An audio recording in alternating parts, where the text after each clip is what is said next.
Siya si Jeneline kung tatanungin ang kanyang pamilya. Pero sa trabaho at sa kanilang komunidad, mas kilala siya bilang JD. Balingkinita ng katawan, pero Mr. Pogi kung umasta. Waiter siya sa umaga, macho dancer naman sa gabi.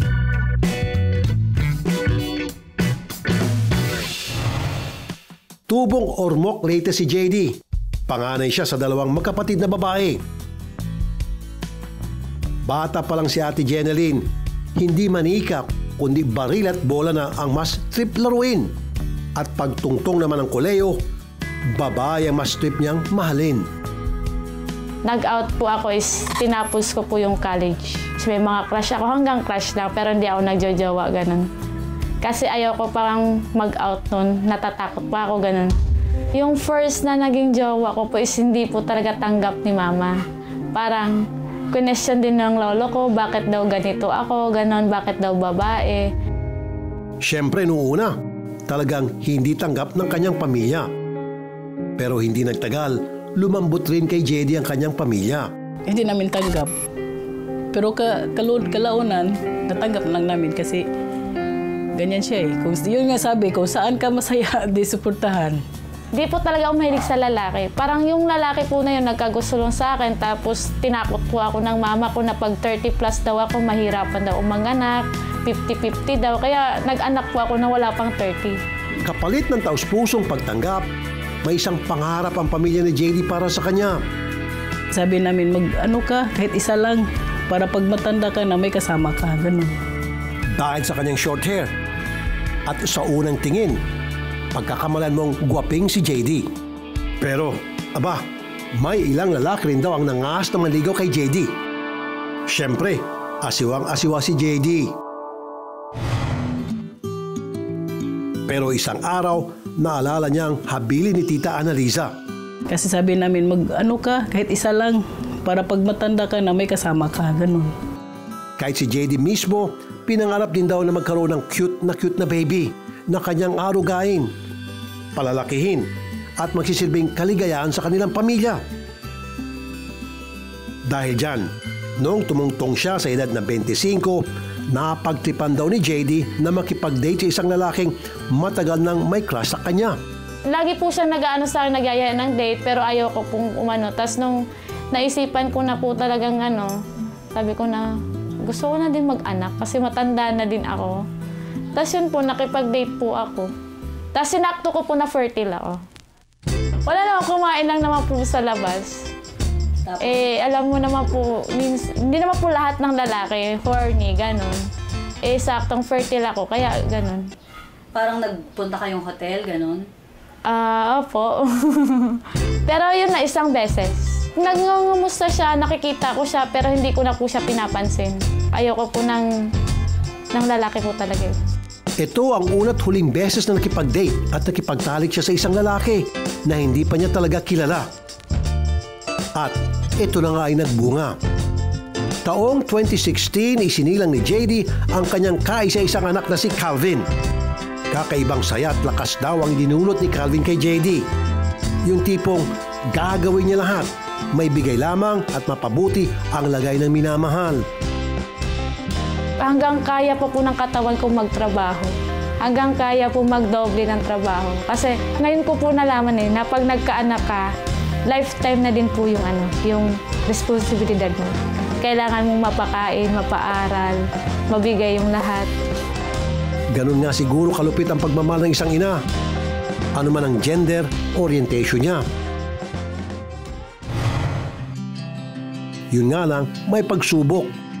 Bagamat tapos siya ng kursong computer-based accountancy sa koleyo, parang imposible pa raw sa butas ng karayom na makalusot siya sa mga posisyon na may malaking kita sa probinsya. Kaya mahirap man, nagdesisyon si JD na iwan ang Ormoc at lumuwas pa Manila upang makipagsapalaran kahit 1 taon pa lang ang kanyang anak. Kung saan sana masukang bilang waiter si JD, mas naging ganado raw sa paghahanap buhay si JD dahil mas naipapakita niya kung sino siya. Nami-maintain niya ang maikling buhok, pati ang get-up na parang gwapong-gwapo. Inspired, ika nga. Pansin naman ng mga katrabaho ni JD ang halos ubus lakas na kasipagan niya. Napansin ko yon nung si JD, lagi siya nag-OT. So, doon ko na-realize na baka may pinag-aalaanan siyang kailangan niyang ipadala sa family niya. Then, yun pala, meron siyang baby sa province. Madalas nga, sila Nanay Annalisa na raw ang nag-aalala. Madaling araw siya uuwi. Yun palagi ko sa kanya sasabihin, ate, huwag ka masyadong magpa-umaga kasi yung katawan mo. Alam naman niya na masakitin siya, ma'am. Makita naman sa katawan niya na masakitin si Janine. Pero nakakita pa ng pagkakataong si JD na kumita nang mapadaan siya sa isang lesbian bar sa Malate. May opening, wanted lesbian macho dancer. Kahit walang experience, pasok si JD. Inaral pa niya kung paano gumiling-giling para mas maging epektibo raw siya sa macho dancing. Number 1 fan pa nga ni JD ang mga katrabaho niya. Pinakita niya sa amin na sumasayaw siya sa bar. Parang pinakuluan eh. Ang lambot ng katawan.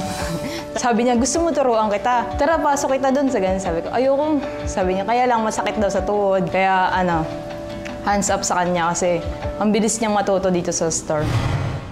Bago kayo mag-isip ng marumi, heto, pakinggan ninyo.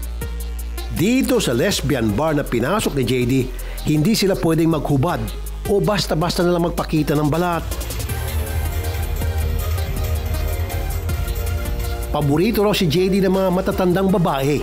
Tiba-tiba siya sa mga matronang kliyente.